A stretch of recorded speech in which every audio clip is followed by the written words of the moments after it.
या अगोदर आपण या पूर्वीच्या प्रकरणामध्ये इतिहास लेखन आणि पाश्चात्य परंपरा त्याची चर्चा आपण या अगोदरच्या तासाला केलेली होती. आता आधुनिक इतिहास लेखनाची परंपरा, आधुनिक इतिहास लेखन आणि युरोपमधील वैज्ञानिक दृष्टिकोनाचा विकास आणि इतिहास लेखन, त्याचबरोबर इतिहास संशोधन पद्धतीच्या वेगवेगळ्या ज्या पायऱ्या होत्या त्या पायऱ्यांची देखील आपण चर्चा या अगोदरच्या प्रकरणामध्ये केलेली होती. इतिहास म्हणजे काय? भूतकाळातील घटनांचा कालानुक्रमे लिहिलेला किंवा भूतकाळामध्ये ज्या घडलेल्या घटना आहेत त्या भूतकाळामध्ये घडलेल्या घटनांची सुसंगतपणे केलेली मांडणी म्हणजे इतिहास होय. या इतिहास लेखनाची जी काही परंपरा आहे फार प्राचीन काळापासून आणि आधुनिक इतिहास लेखन पद्धतीची जी काही वैशिष्ट्ये आहेत ती 5 वैशिष्ट्ये देखील आपण या अगोदरच्या पहिल्या प्रकरणामध्ये पाहिलेली होती. हा जो हिस्ट्री हा शब्द आहे तो ग्रीक भाषेतील शब्द आहे आणि इसवी सन पूर्व 5व्या शतकात होऊन गेलेल्या हेरोडोटस या ग्रीक इतिहासकाराने हिस्ट्रीज हा शब्द त्याच्या एका ग्रंथाच्या शीर्षकासाठी त्याने वापरलेला आपल्याला पाहायला मिळतो. याबरोबरच युरोपमधील वैज्ञानिक दृष्टिकोनाचा विकास आणि इतिहास लेखन यामध्ये इसवी सनाच्या 18व्या शतकाच्या काळापर्यंत युरोपमध्ये तत्त्वज्ञान आणि विज्ञान या काळामध्ये अत्यंत चांगल्या प्रकारची प्रगती झालेली होती. आज 21सावं शतक आहे, विज्ञान आणि तंत्रज्ञानाचं शतक आहे. जगाच्या कानाकोपऱ्यामध्ये आपण काही क्षणामध्ये कितीही दूरवर असलेल्या व्यक्तीची सहज रीतीने संपर्क आपण प्रस्थापित करू शकतो. अशा पद्धतीनं या 18व्या शतकाच्या काळामध्ये युरोपमध्ये तत्त्वज्ञान आणि विज्ञान या क्षेत्रामध्ये अत्यंत चांगल्या प्रकारची प्रगती झालेली आपल्याला पाहायला मिळते. वैज्ञानिक पद्धतीचा उपयोग करून सामाजिक आणि ऐतिहासिक वास्तवांचाही अभ्यास करता येणं शक्य आहे असा विश्वास त्या कालखंडामधले जे काही विचारवंत होते, रेने देकार्त असतील, व्हॉल्टियर असतील, रुसो असतील, जॉर्ज विल्यम फ्रेडरिक हेगेल असतील, त्याचबरोबर मायकेल फ्युको असतील, लिओपोल्ड हॉल रॉन्के असतील, अशा प्रकारचे जे वेगवेगळे काही विचारवंत होते त्या प्रत्येक विचारवंताची जी काही वैचारिक पातळी आहे, वैचारिक दृष्टिकोन आहे, तो वेगवेगळ्या प्रकारचा वैचारिक दृष्टिकोन होता. पुढील काळात म्हणजे यानंतरच्या कालखंडामध्ये युरोप आणि अमेरिकेमध्ये इतिहास आणि इतिहास लेखन या विषयासंबंधी खूप विचारमंथन झाले आणि इतिहासामध्ये वस्तुनिष्ठतेला अत्यंत महत्त्व आलेलं आपल्याला पाहायला मिळतं. आणि 18व्या शतकाच्या आधी युरोपमधील सर्व विद्यापीठामध्ये, सर्वच वेगवेगळी जी काही छोटी मोठी विद्यापीठं होती त्या सर्वच विद्यापीठामध्ये ईश्वरविषयक चर्चा आणि ईश्वरासंबंधीचं जे काही तत्त्वज्ञान आहे त्या तत्त्वज्ञानावर चर्चा केलेली आपल्याला पाहायला मिळते. इसवी सन 1737मध्ये जर्मनीतील गॉटिंगेन नावाच्या विद्यापीठामध्ये इतिहास या विषयाला स्वतंत्रपणे स्थान देण्यात आलं आणि त्याच विद्यापीठामध्ये इतिहासाला स्वतंत्र स्थान देण्यात आल्यानंतर त्याचा अगदी खोलवर जाऊन इतिहास या विषयाचा अभ्यास केला जाऊ लागला. या विद्यापीठामध्ये प्रथमच इतिहास या विषयाला स्थान प्राप्त झाले आणि त्यापाठोपाठ नंतर जर्मनीमधील जी काही इतर विद्यापीठे होती त्या जर्मनीमधील इतर विद्यापीठामध्ये सुद्धा इतिहासाला अत्यंत मानाचं स्थान मिळालेलं आपल्याला पाहायला मिळतं. यानंतर महत्त्वाचे जे काही विचारवंत होते याच्यामध्ये रेने देकार्त यांनी डिस्कोर्स ऑन द मेथड नावाचा हा ग्रंथ लिहिलेला होता.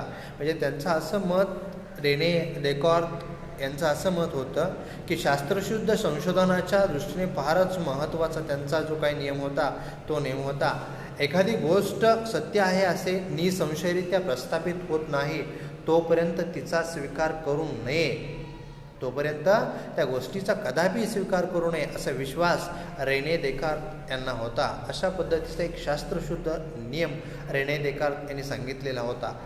त्यानंतर हॉल्टियर नावाचे जे काही विचारवंत होते, त्या हॉल्टियरचे मूळ नाव फ्रान्सवा मरी अरोया या पद्धतीचं होतं.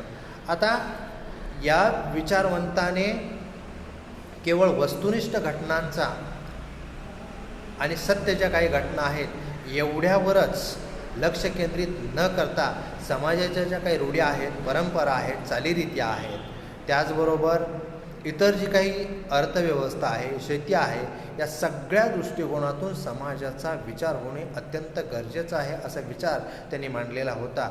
आणि याच म्हणजेच हॉल्टियर याच विचारवंताला आधुनिक इतिहास लेखनाचा जनक देखील म्हटलं जातं. त्यानंतर जॉर्ज विल्यम फ्रेडरिक नावाचे जे काही विचारवंत होते, या जर्मन तत्त्वज्ञाने ऐतिहासिक वास्तव तर्कशुद्ध पद्धतीने मांडले गेले पाहिजे, म्हणजे लॉजिक या ठिकाणी वापरलं पाहिजे. आणि यावर प्रामुख्याने अत्यंत चांगल्या पद्धतीनं त्यांनी भर दिलेला आपल्याला पाहायला मिळतो. या जॉर्ज विल्यम फ्रेडरिक हेगेल यांनी रिझन इन हिस्ट्री नावाचं ते पुस्तक लिहिलेलं होतं. म्हणजेच त्याचबरोबर द्वंद्ववाद त्यांचा जो काही सिद्धांत होता तो द्वंद्ववाद सिद्धांत देखील महत्त्वाचा मानला जातो.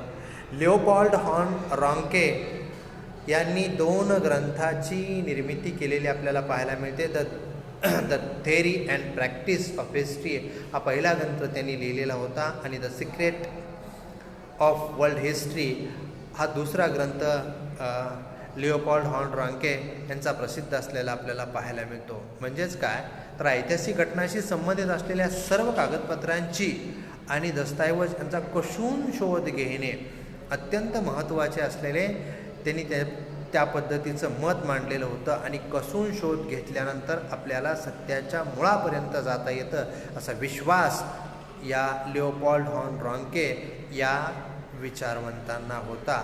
कार्ल मार्क्स अगोदरच्या तासाला सांगितल्या पद्धतीनं कार्ल मार्क्स यांचं जे काही योगदान आहे, सगळ्यात जास्त कार्ल मार्क्स यांचं योगदान हे अर्थशास्त्राच्या बाबतीमध्ये असलेलं आपल्याला पाहायला मिळतं. तरीसुद्धा इतिहासाच्या बाबतीमध्ये सुद्धा त्यांनी आपलं योगदान देण्याचा त्यांनी अत्यंत चांगल्या पद्धतीनं या कार्ल मार्क्स यांनी प्रयत्न केलेला होता. दास कॅपिटल हा त्यांनी ग्रंथ लिहिलेला होता कार्ल मार्क्स यांनी. आणि त्यांचा जो काही दास कॅपिटल ग्रंथ आहे तो जगप्रसिद्ध झालेला आपल्याला पाहायला मिळतो.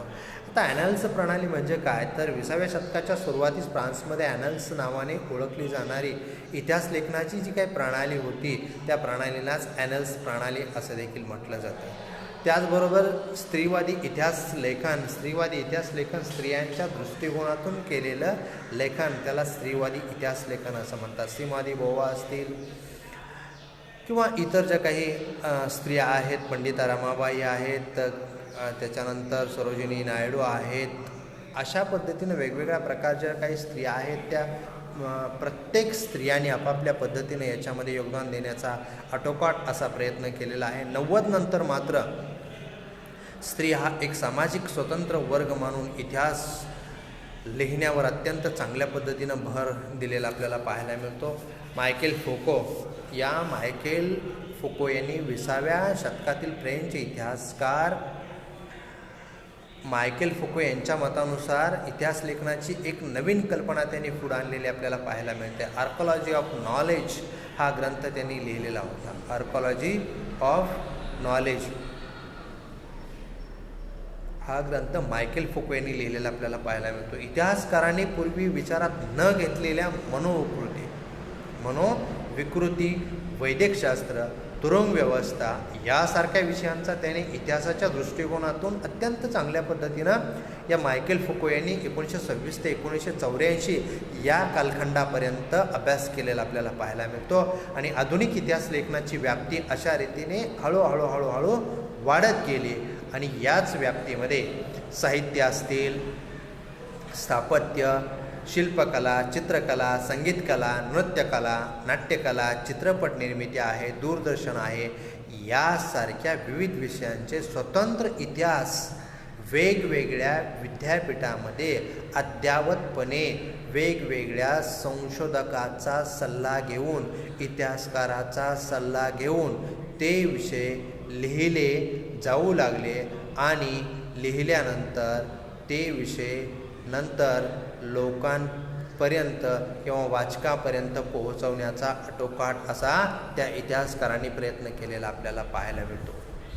अशा पद्धतीनं आपल्याला या इतिहास लेखन आणि पाश्चात्य ज्या काही परंपरा आहेत त्या पाश्चात्य परंपरेविषयी अगदी थोडक्यामध्ये या ठिकाणी माहिती स्पष्ट करता येते. आता इतिहास लेखन आणि भारतीय परंपरा ज्या काही आहेत, इतिहास लेखन आणि भारतीय परंपरा, आता या अगोदर या प्रकरणातल्या ज्या काही महत्त्वाच्या गोष्टी आहेत याच्यामध्ये आपल्याला स्पष्ट करता येतं की इसवी सन 1784 सर विल्यम जोन्स यांनी कोलकाता येथे एशियाटिक सोसायटीची स्थापना केलेली होती. रिकाम्या जागा एका वाक्यासाठी किंवा चुकीची जोडी दुरुस्त करून लिहा यासाठी हा प्रश्न विचारला जातो की इसवी सन 1784 डॅश यांनी कोलकाता येथे एशियाटिक सोसायटीची स्थापना केली. तर इसवी सन 1784 सर विल्यम जोन्स यांनी कोलकाता येथे एशियाटिक सोसायटीची स्थापना केली. इसवी सन 1817 जेम्स मिल याने the history of British India या ग्रंथाचे 3 खंड प्रसिद्ध केलेले होते. बघा, इसवी सन 1817 कुणी? सर जेम्स मिल या विचारवंताने, या इतिहासकाराने the history of British India या ग्रंथाचे 3 खंड त्याने प्रसिद्ध केलेले होते. आणि या 3 खंडामधून बघा, या 3 खंडामधून इतिहास लेखन आणि भारतीय ज्या काही परंपरा आहेत त्या उजेडात आणण्याचा त्याने प्रयत्न केलेला होता. इसवी सन 1841 माउंट स्टुडंट एल्फिस्टन यांनी द हिस्ट्री ऑफ इंडिया हा ग्रंथ प्रसिद्ध केलेला होता. इसवी सन 1841 माउंट स्टुअर्ट एल्फिस्टन यांनी द हिस्ट्री ऑफ इंडिया हा ग्रंथ त्यांनी प्रसिद्ध केलेला होता. बघा, म्हणजे या ग्रंथाचं लिखाण या विचारवंतांनी लिहिलेलं होतं. अत्यंत चांगल्या पद्धतीनं ते केलेलं होतं. याच्या अगोदर सुद्धा आपण त्याची माहिती अभ्यासलेली आहे.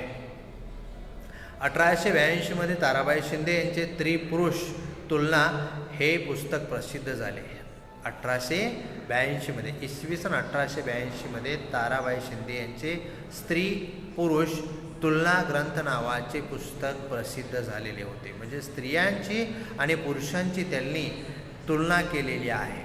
स्त्रियांची अवहेलना कशासाठी करण्यात येत होती किंवा स्त्रियांना दुय्यमतेची वागणूक, स्त्रियांवर अन्याय अत्याचार कशा पद्धतीनं केले जात होते आणि पुरुष प्रधान पद्धती जी काय होती म्हणजे पितृसत्ताक पद्धती जी काय होती त्या पितृसत्ताक पद्धतीवरती सुद्धा त्यांनी लिखाण केलेलं आपल्याला पाहायला मिळतं. कोणी?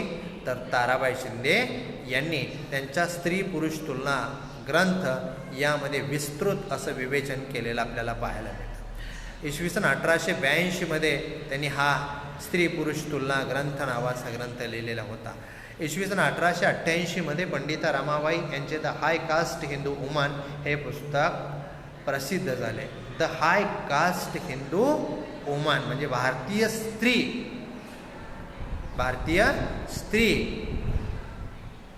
समाजातील एक स्त्री आणि त्या स्त्रीवर केले जाणारे अन्याय, अत्याचार, स्त्रियांना मिळणारी दुय्यम वागणूक, कौटुंबिक पद्धतीमध्ये, एकत्रित कुटुंब पद्धतीमध्ये सुद्धा स्त्रियांवर केले जाणारे अन्याय, अत्याचार या सगळ्या गोष्टींना वाचा फोडण्याचा प्रयत्न पंडिता रमाबाई असतील, ताराबाई शिंदे असतील यासारख्या ज्या काही वेगवेगळ्या स्त्री समाज सुधारक होत्या त्या वेगवेगळ्या स्त्री समाज सुधारकांनी केलेला आपल्याला पाहायला मिळतो. इसवी सन 1910 म्हणजे 7 जुलै 1910 इतिहासचार्य V.K. राजवाडे यांनी भारत इतिहास संशोधक मंडळाची स्थापना केली. भारत इतिहास संशोधक मंडळाची त्यांनी स्थापना केली आणि ही स्थापना करून इतिहासाच्या मुख्य प्रवाहापासून ही स्थापना करण्यासाठी मागचा त्यांचा मुख्य उद्देश असा की इतिहासाच्या प्रवाहापासून जे लोक दूर गेलेले आहेत त्या लोकांना त्या मूळ प्रवाहात आणण्याचा आटोकाट असा प्रयत्न इतिहासचार्य V.K. राजवाडे यांनी केलेला आपल्याला पाहायला मिळतो. प्राचीन इतिहास लेखनाची वाटचाल बघा, प्राचीन इतिहास लेखनाची वाटचाल भारतीय इतिहास लेख विविध तात्विक प्रणाली प्रत्येकाचं तत्व हे वेगवेगळ्या प्रकारचं असू शकतं. आता प्राचीन भारतात पूर्वजांचे पराक्रम, दैवते यांच्या स्मृती मौखिक परंपरेने जपल्या जात होत्या. इयत्ता 9वीला आपण पहिल्याच प्रकरणामध्ये इतिहासाची साधने या पहिल्या प्रकरणामध्ये लिखित साधने, मौखिक साधने, दृकश्राव्य साधने, टपाल तिकिटे, PTI press trust of India, त्याचबरोबर FTTI यासारख्या गोष्टींची चर्चा इयत्ता 9वीमध्ये आपण केलेली होती. आता प्राचीन कालखंडामध्ये भारतात पूर्वजांचे पराक्रम बघा, पूर्वजांचे जे काय पराक्रम, दैवते यांच्या स्मृती मौखिक परंपरेने जपून ठेवल्या जात होते. म्हणजे तोंडी ज्या काही परंपरा आहे त्या तोंडी परंपरेनं या सगळ्या गोष्टी या जपून ठेवल्या जात होत्या आणि एका पिढीकडून दुसऱ्या पिढीकडे त्या संक्रमित केल्या जात होत्या, म्हणजेच सांगितल्या जात होत्या. 5000 वर्षापूर्वीच्या हडप्पा संस्कृतीत लेखनकला अस्तित्वात होती. हडप्पा संस्कृती असेल, मोहेंजोदडो संस्कृती असेल, सिंधू संस्कृती असेल, अशा ज्या काही वेगवेगळ्या प्रकारच्या संस्कृती आहेत त्या वेगवेगळ्या संस्कृतीमध्ये जे काही केलेलं इतिहासाचं लेखन आहे ते वेगवेगळ्या प्रकारचं असलेलं आपल्याला पाहायला मिळतं. आणि या हडप्पा संस्कृतीत लेखनकला अस्तित्वात होती, परंतु त्या लिपीचे वाचन करण्यात अजून यश मिळालेले नाही. परंतु त्या ठिकाणी जी काही लिहिलेली भाषा आहे त्या भाषेचं वाचन करण्यात अजून लोकांना यश आलेलं नाही. म्हणजे त्या ठिकाणी या हडप्पा संस्कृतीच्या कालखंडामध्ये म्हणजेच 5000 वर्षापूर्वी केलेले जे काही लेखन आहे ते कशा पद्धतीनं लेखन केलेलं आहे. त्याचबरोबर भारतातील सर्वाधिक प्राचीन लिखित नाणे आणि मूर्ती वेगवेगळ्या प्रकारच्या, शिल्प, ताम्रपट व शिलालेख इत्यादीवरील कोरीव लेखांच्या स्वरूपात आहे. म्हणजे हे जे काही कोरीव लेख आहेत त्या कोरीव लेखाच्या माध्यमातून आपल्याला ही जी काही सगळी माहिती आहे ती सगळी माहिती मिळते. मौर्य सम्राट अशोक याच्या काळापासून म्हणजेच इसवी सनापूर्वी 3ऱ्या शतकापासून भारतीय लेखन कलेला सुरुवात झालेली होती. बघा, मौर्य सम्राट अशोक याच्या काळापासून म्हणजेच इसवी सनापूर्वी 3ऱ्या शतकापासून भारतीय लेखन कलेची सुरुवात झालेली होती. त्यावेळेसपासून ते आज तागायतपर्यंत वेगवेगळ्या परंपरेनुसार, वेगवेगळ्या प्रथेनुसार, वेगवेगळ्या रीतिरिवाजानुसार प्रत्येक विचारवंतांनी आपापले विचार, प्रत्येक इतिहासकारांनी आपापले लेखन त्या त्या कालखंडानुसार मांडण्याचा प्रयत्न केलेला आपल्याला पाहायला मिळतो. आता लिखित साधनामध्ये पुराणे व अन्य धर्मग्रंथ असतील, याच्यामध्ये जैन आणि बौद्ध धर्मग्रंथ आहेत. आता प्राचीन भारताच्या इतिहासाची लिखित जी काही साधनं होती याच्यामध्ये रामायण सांगता येईल, महाभारत सांगता येईल, यासारखी जी काही महाकाव्य होती किंवा परकीय जे काही प्रवासी होते, चीनमधून आलेला फाइयान नावाचा जो काही प्रवासी होता किंवा युआनशॉंग नावाचा जो काही प्रवासी होता, त्या प्रत्येक प्रवाशांना त्यांचं जे काही प्रवास वर्णन आहे म्हणजे हिंदुस्थानामध्ये आल्यानंतर, भारतामध्ये आल्यानंतर त्यांना ज्या ज्या गोष्टी आढळून आल्या त्या त्या सगळ्या गोष्टीचं लेखन त्यांनी त्यांच्या प्रवास वर्णनामध्ये करून ठेवलेलं आहे. आणि त्यांच्या प्रवास वर्णनामध्ये करून ठेवल्यामुळं ते लेखन आपल्याला लेखी स्वरूपात आज देखील उपलब्ध असलेलं आपल्याला पाहायला मिळतं. आता प्राचीन लिखाणातून किंवा साधनातून मिळणारी जी काही माहिती आहे याच्यामध्ये विशिष्ट काळातील राजांची वंशावळ, बघा वंशावळ माहीत आहे, आपण ज्या वेळेला जातीचा दाखला काढतो त्यावेळेला जातीचा दाखला काढत असताना SC ST OBC NT BC MT यासारखे जे काही आपले विद्यार्थी आहेत त्या विद्यार्थ्यांचा ज्या वेळेला आपण जातीचा दाखला काढतो त्यावेळेला आपल्याला वंशावळ त्या ठिकाणी द्यावी लागते. त्यानंतर राजकीय ज्या काही घडामोडी आहेत त्या काळातली शासन व्यवस्था कशा पद्धतीची होती. ज्या वेळेला ब्रिटिश लोक आपल्या भारतामध्ये 150 वर्ष राज्य त्या ब्रिटिशांनी आपल्या भारतावर केलं त्यावेळेला त्यांनी कायमधारा पद्धत असेल, रयतवारी पद्धत असेल, महलवारी पद्धत असेल, अशी शेतसारा गोळा करण्याच्या वेगवेगळ्या पद्धती त्यांनी हिंदुस्थानमध्ये राबवलेल्या होत्या. भारतीय जनतेवर वेगवेगळ्या प्रकारे त्यांनी अन्याय आणि अत्याचार केलेला होता. नीळ असेल, तंबाखू असेल, मसाल्याचे पदार्थ असतील, याच पिकांची लागवड करण्याची सक्ती प्रामुख्यानं त्यांनी केलेली आपल्याला पाहायला मिळते. म्हणजेच कोणी, या ब्रिटिशांनी. म्हणजे ज्या त्या काळातली जी काही शासन व्यवस्था होती, जर समजा अवर्षण असेल, दुष्काळ असेल, यासारख्या गोष्टीमध्ये भारतीय शेतकरी देशोधडीला जरी गेला तरी ब्रिटिशांना त्यांची बेफिकीर होती. ठरलेला जो काही महसूल आहे तो ठरलेला महसूल दिलेल्या वेळेमध्येच त्यांना भरावा लागत होता, अन्यथा त्यांच्या जमिनी जप्त केल्या जात होत्या. अशा पद्धतीची शासन जी काही व्यवस्था आहे, राजकीय घडामोडी, ज्या वेगवेगळ्या प्रकारच्या राजकीय घडामोडी ज्या काही घडलेल्या आहेत त्याचं देखील लिखाण या दरम्यानच्या कालखंडामध्ये आपल्याला पाहायला मिळतं. तत्कालीन समाज रचना, त्यावेळचा समाज कशा पद्धतीचा होता, हवामान, नैसर्गिक संकटे यासारख्या ज्या काही गोष्टी आहेत. नैसर्गिक संकट हे कधीही कोणाला सांगून येत नाही. आता गेल्या वर्षी झालेला जो काही 14 ऑक्टोबरचा पाऊस आहे तो कोणाला सांगून आलता का?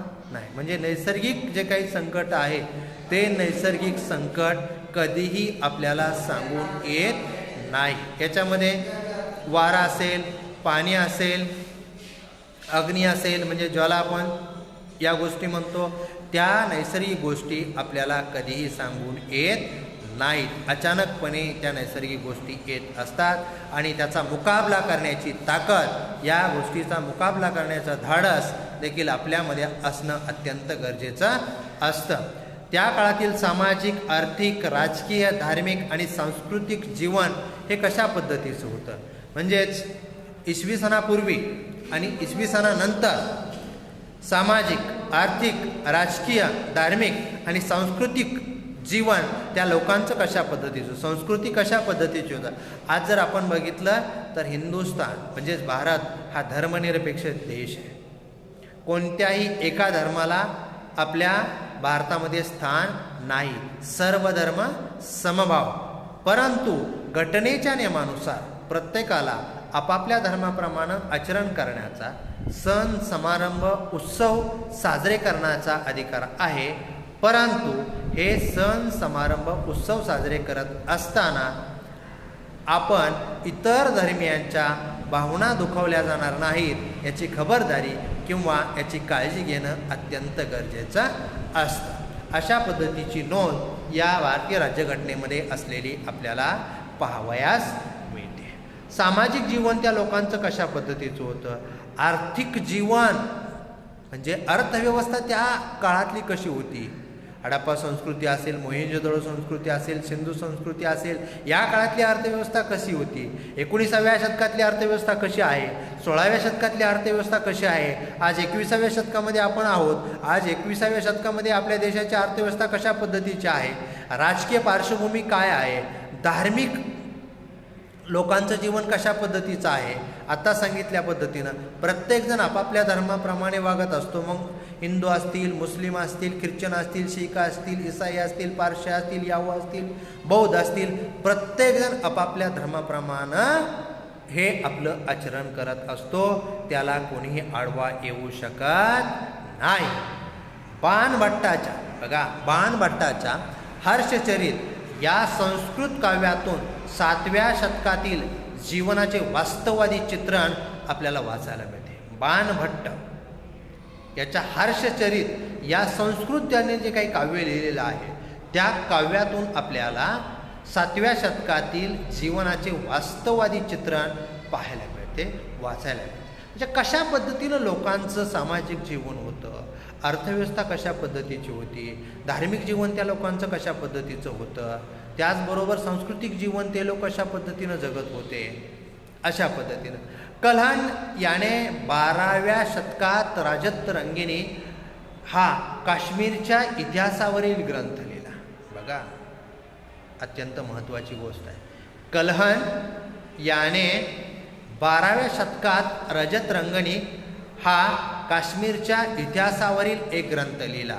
कल्हण हा शब्द इयत्ता 6वीला गेलेला आहे, इयत्ता 7वीला इतिहासाच्या पुस्तकामध्ये गेलेला आहे, इयत्ता 8वीला सुद्धा हा कल्हण आणि राजत रंगिनी हा शब्द गेलेला आहे. म्हणजे त्याचा इतिहास आपण सर्वांनी अगोदर निश्चितपणे अभ्यासलेला आहे आणि तोच परत एकदा म्हणजेच आत्ता 10वीला आत्ता आपल्याला अभ्यासायचा आहे. म्हणजेच आत्ता आपण त्याचा अभ्यास करत आहोत. कोणता ग्रंथ लिहिला?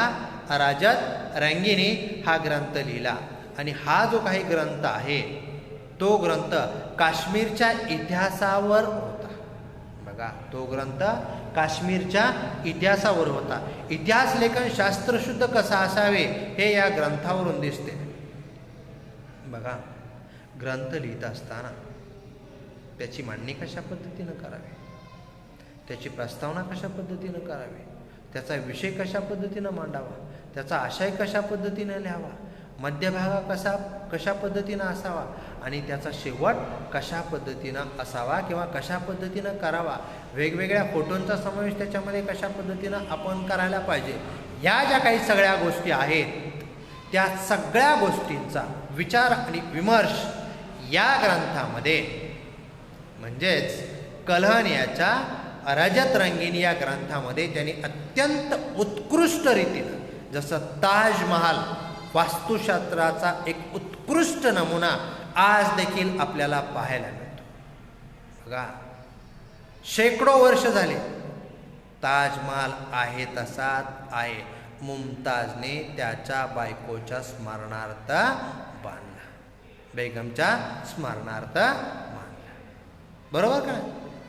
म्हणजे या ज्या काही सगळ्या गोष्टी आहेत ती वास्तू जी काही आहे ती वास्तू आज देखील आपल्याला पाहायला मिळते. म्हणजे अशाच पद्धतीनं शास्त्रशुद्ध त्याचं जे काही रूप आहे, रंग आहे, कोरीव जे काही लिखाण केलेलं आहे ते कोणीही लपवू शकत नाही. हे या सगळ्या गोष्टीचा विचार विमर्श या कल्हण याच्या रजत रंगिनी ग्रंथामध्ये आपल्याला पाहायला मिळतो.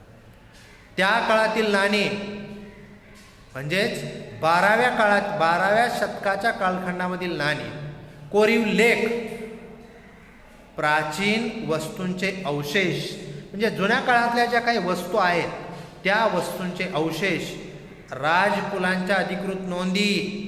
बघा, राजकुलांच्या अधिकृत नोंदी, राजघराण्यातल्या लोकांच्या नोंदी आणि स्थानिक परंपरा, वेगवेगळ्या ज्या काही स्थानिक परंपरा आहेत, रूढी आहेत, चालीरीती आहेत, या गोष्टींचा याचा अभ्यास करून हा ग्रंथ कल्हण याने 12व्या शतकामध्ये रजत रंगिनी या नावाने लिहून लोकांच्या समोर त्याने आणलेला आपल्याला पाहायला मिळतो. बघा, अशाच पद्धतीने इतिहास लेखनाच्या पाश्चात्य परंपरेची जी काही ओळख आहे, बघा, ती ओळख यामध्ये आपण करून घेतली. आणि या पाठामध्ये भारतीय इतिहास लेखनाच्या ज्या काही वेगवेगळ्या परंपरा आहेत, प्राचीन भारतामध्ये पूजांचे पराक्रम, देवदेवतांची पूजा आपल्याकडे बघा, मसोबा आहे, बरोबर आहे. त्याच्यानंतर आषाढ महिना निघाला, आषाढामध्ये सुद्धा आपल्याला वेगवेगळ्या ज्या आपल्या देवदेवता असतात त्या वेगवेगळ्या देवदेवतांना आपण नैवेद्य दाखवतो. जगामध्ये एवढे देव आणि देवता आपल्या देशात इतके कुठंही पाहायला मिळत नाहीत, लक्षात घ्या. म्हणून मराठीमध्ये एक म्हण आहे. काय म्हण आहे? सटवायला नाही नवरा आणि मसोबाला नाही बायको, मराठीमध्ये म्हटलं जातं. सटवायला नाही नवरा आणि मसोबाला नाही बायको. या पद्धतीनं आपल्या देशामध्ये दगडाला शेंदूर फासला की त्याची देवता तयार झाली, त्याचा देव तयार झाला. आणि येण्या जाणाऱ्याने दोन्ही हाताने किंवा एका हाताने नमस्कार चमत्कार करणे हे आपले आद्य कर्तव्य आपण समजतो. अन्यथा आपल्यावर देव तृप्त होत नाही असा गैरसमज लोकांचा आहे. अमेरिकेमध्ये आहे मसोबा, अमेरिकेमध्ये आहे सटवाय, अमेरिकेमध्ये आहे एडाबाय, तरी सुद्धा अमेरिका आज महाशक्तिशाली आहे. मात्र आपला देश विकासाच्या मार्गावर मार्गक्रमण करीत असलेला आपल्याला पाहायला मिळतो. म्हणजेच आपल्या ज्या काही रूढी आहेत, चालीरीती आहेत, परंपरा आहेत, त्या रूढी चालीरीती परंपरा, देवदेवतांची पूजा टीकात्मक नव्हे. या ठिकाणी मी जे काय बोललो ते टीकात्मक बोललेलो नाही. आपल्याकडे ज्या काही रूढी आहेत, परंपरा आहेत, चालीरीती आहेत, या सगळ्या दृष्टिकोनातून आपण त्याच्याकडे बघत असतो. म्हणूनच आपण विकासाच्या बाबतीमध्ये खूप पाठीमागं आहे. आणि अमेरिकेमध्ये असणारे जे काही लोक आहेत, त्या लोकांची वैचारिक दृष्टी जी काही आहे ती अत्यंत वेगळ्या प्रकारची आहे. देवदेवतांच्या परंपरा, सामाजिक स्थित्यंतरे, बघा सामाजिक स्थित्यंतरे जे काही आहेत इत्यादींच्या स्मृती केवळ मौखिक परंपरेने जपल्या जात होत्या. म्हणजे तोंडी ज्या काही गोष्टी आहेत त्या तोंडी गोष्टी, मौखिक परंपरा आपण त्याला म्हणतो, त्याने या सगळ्या गोष्टी जपल्या जात होत्या. आता प्राचीन काळातील इतिहास लेखन, प्राचीन भारतामध्ये पूर्वजांचे पराक्रम, छत्रपती शिवाजी महाराज, छत्रपती संभाजी महाराज, अफजल खान, औरंगजेब बादशाह, बरोबर आहे, त्याच्यानंतर राजाराम महाराज, येसुबाई, या सगळ्या लोकांचे हे जे काही पूर्वज आहेत त्या पूर्वजांचे पराक्रम, अशा पद्धतीनं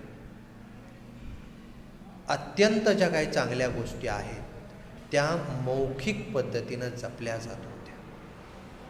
हडप्पा संस्कृतीमध्ये मिळालेल्या प्राचीन लेखाच्या आधारे भारतामध्ये लेखनकला इसवी सनापूर्वी 3ऱ्या शतकापासून किंवा सहस्रकापासून त्याही पूर्वीपासून अस्तित्वात होती असे दिसते.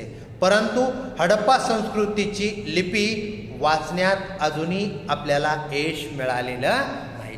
हडप्पा संस्कृतीची काही लिपी आहे, त्या लिपीमध्ये जे काही लिखाण केलेलं आहे त्या लिपीमध्ये देवदेवतांच्या परंपरा, त्याचबरोबर सामाजिक स्थित्यंतरे, पूर्वजांचे पराक्रम, या ज्या काही गोष्टी आहेत त्या गोष्टींचा उल्लेख आपल्याला अजून करता येत नाही. भारतातील ऐतिहासिक स्वरूपाचे सर्वाधिक प्राचीन लिखित साहित्य हे कोरीव लेखांच्या स्वरूपामध्ये आज देखील आपल्याला पाहायला मिळतात. बघा, आज सुद्धा जैन असतील, बौद्ध असतील, हे जे काही बौद्ध भिक्षू आहेत किंवा जैन लोक आहेत, वेगवेगळे जे काही स्तंभ आहेत त्या वेगवेगळ्या स्तंभावरती त्यांनी वेगवेगळ्या प्रकारचे कोरीव लेख लिहून ठेवलेले आहेत. पाठीमागून येणाऱ्या ज्या काही भावी पिढ्या आहेत त्या पिढ्यांना त्याचा अत्यंत चांगल्या पद्धतीनं जीवन जगत असताना उपयोग व्हावा हा विचार, हा दृष्टिकोन डोळ्यासमोर ठेवून या लोकांनी लिखाण केलेलं आपल्याला पाहायला मिळतं. अशाच पद्धतीनं हडप्पा संस्कृतीमध्ये सुद्धा लिखाण केलेलं होतं. परंतु ते लिखाण कशा पद्धतीनं केलेलं आहे त्याची लिपी वाचण्यासाठी अजून संशोधक तयार झालेले नाहीत. भारतातील ऐतिहासिक स्वरूपाचे सर्वाधिक प्राचीन लिखित साहित्य हे कोरीव लेखांच्या स्वरूपातील आहे. त्याची सुरुवात मौर्य सम्राट अशोकाच्या काळापासून म्हणजेच इसवी सनापूर्वी 3ऱ्या शतकापासून होते. सम्राट अशोकाचे कोरीव लेख हे प्रस्तरांवर आणि दगडी स्तंभावर कोरलेले आहेत. प्रस्तर बघा चित्रामध्ये दाखवलेलं आहे. सम्राट अशोकाचे जे काही त्यांनी लिखाण केलेलं होतं ते प्रस्तरांवर आणि दगडी जे काही स्तंभ आहेत मोठमोठे त्या दगडी स्तंभावर त्यांनी कोरलेलं आपल्याला पाहायला मिळतं. मग आज सांगितलं येणाऱ्या ज्या काही पिढ्या आहेत त्या येणाऱ्या पिढ्यांना ते लिखाण उपयोगी पडावं आणि त्यांनी देखील तशाच पद्धतीनं त्यांच्या आयुष्यामध्ये वाटचाल करावी यासाठी म्हणून त्यांनी हे लिखाण करून ठेवलेलं होतं. इसवी सनाच्या पहिल्या शतकापासून धातूची नाणी, मूर्ती आणि त्याची शिल्पे, ताम्रपट इत्यादीवरील कोरीव लेख उपलब्ध होऊ लागलेले होते आणि यामधून महत्त्वाच्या ऐतिहासिक जी काही गोष्टी आहेत त्याची जी काही माहिती आहे अगदी सहज रीतीनं आपल्याला उपलब्ध होते. या सर्व प्रकारच्या कोरीव लेखामुळे संबंधित राजाचा काळ म्हणजे त्या कालखंडामध्ये घडून गेलेली राजांची कारकीर्द, वंशावळ, त्या संबंधित राजांची वंशावळ, राज्यविस्तार त्यानं कशा पद्धतीनं केला, त्या राजानं राज्यविस्तार कशा पद्धतीनं केला, तत्कालीन शासन व्यवस्था कशा पद्धतीची होती, महत्त्वाच्या राजकीय घडामोडी कोणकोणत्या घडून आल्या, तत्कालीन सामाजिक रचना, त्या काळामध्ये सामाजिक रचना कशा पद्धतीची होती, हवामान कशा पद्धतीचं होतं, दुष्काळ बघा, पूर, अवर्षण म्हणजेच दुष्काळ यासारख्या महत्त्वाच्या बाबीची जी काही माहिती आहे यासारख्या सगळ्या गोष्टींची बाबी यातून अत्यंत चांगल्या पद्धतीने मिळते. प्राचीन भारतीय इतिहासामध्ये रामायण, महाभारत ही महाकाव्य, पुराणे, जैन आणि बौद्ध ग्रंथ या धर्मग्रंथाखेरीज भारतीय ग्रंथकारांनी लिहिलेले ऐतिहासिक स्वरूपाचे साहित्य तसेच परकीय प्रवासांची जी काही प्रवास वर्णने आहेत ही इतिहास लेखनाची महत्त्वाची साधने मानली जातात. अत्यंत महत्त्वाची ही जी काही साधनं आहेत त्या साधनामधून आपल्याला या सगळ्या ज्या काही गोष्टी आहेत त्या सगळ्या गोष्टी अत्यंत व्यवस्थित रीतीनं उपलब्ध होतात आणि प्राचीन काळातील राज्यांचे चरित्र तसेच राजघराण्याचे इतिहास सांगणारे लेखन हे भारतीय इतिहास लेखनाच्या वाटचालीतील महत्त्वाचे टप्पे आहेत. वेगवेगळ्या प्रकारचे टप्पे जे काही केलेले आहेत इतिहास लेखनाच्या बाबतीमध्ये यातला अत्यंत महत्त्वाचा टप्पा हा मानला जातो. इसवी सनाच्या 7व्या शतकात बाणभट्ट या कवीने लिहिलेले हर्षचरित हे संस्कृत काव्य ऐतिहासिक चरित्राच्या स्वरूपाचे आहे. यामध्ये तत्कालीन म्हणजे त्यावेळच्या 7व्या शतकामध्ये सामाजिक, आर्थिक, राजकीय, धार्मिक आणि सांस्कृतिक जीवनाचे वास्तववादी चित्रण केलेलं आहे. म्हणजे वस्तुस्थितीला अनुसरून त्या काळातली स्थिती कशा पद्धतीची होती, त्या काळातले लोक जीवन कशा पद्धतीनं जगत होते, लोकांवर अन्याय अत्याचार केला जात होता का, जर अन्याय अत्याचार केला गेला असेल तर त्या अन्याय आणि अत्याचाराला लोकांनी कशा पद्धतीनं तोंड दिली, त्याला वाचा कशा पद्धतीनं फोडली, त्याचबरोबर त्या कालखंडातील लोकांचं सामाजिक जीवन कशा पद्धतीचं होतं, आर्थिक व्यवस्था म्हणजे अर्थव्यवस्था कशा पद्धतीची होती, धार्मिक जीवन ते लोक कशा पद्धतीनं जगत होते, त्या लोकांची संस्कृती कशा पद्धतीची होती, त्याचबरोबर राजकीय गोष्टी घडामोडी कशा पद्धतीनं घडलेल्या होत्या, ही सगळ्या बाबी आपल्याला त्याच्या हर्षचरित या ग्रंथामध्ये पाहायला मिळतात. अशा पद्धतीनं आपल्याला इतिहास लेखन आणि भारतीय परंपरा या पहिल्या मुद्द्यामध्ये म्हणजेच इतिहास, भारतीय इतिहास लेखनाची वाटचाल याच्यामध्ये या गोष्टी स्पष्ट करता येतात. झालेला जो काही भाग आहे तो झालेला भाग परत एकदा आपण सगळ्यांनी व्यवस्थित पाहावा. एखाद्या भागावर अडचण येत असेल तर तो वैयक्तिक माझ्या व्हॉट्सअप नंबरवरती पाठवावा. तो भाग परत एकदा तुम्हाला समजून सांगितला जाईल.